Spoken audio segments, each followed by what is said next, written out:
Well, we've heard a lot about the coronavirus recently in the news as a widespread virus that's happening.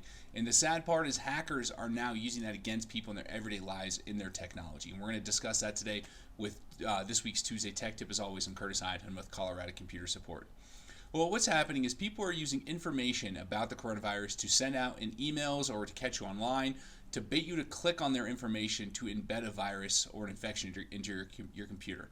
And what's happening is people are trying to send information to keep you updated or let you know what's happening with coronaviruses, and people are embedding those attacks inside of those different links. It's been found in PDFs, MP4s, and also docs that people have been receiving. So this is just another component of, if there's a hot topic or something going on out there that is catching people's interest, regardless of what it is, you need to be very cautious of who is sending you things in email and where you're going online and what you're clicking on, because people are using everything, even a tragic event like this, to bait you and try and attack people online.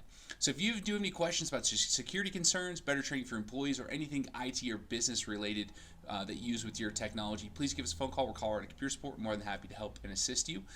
You can reach us at 719-439-0599 or find us on the web at www.coloradosupport.com. Well, I appreciate joining me for this week's Tuesday Tech Tip. I will see you next time, and have a great rest of your day.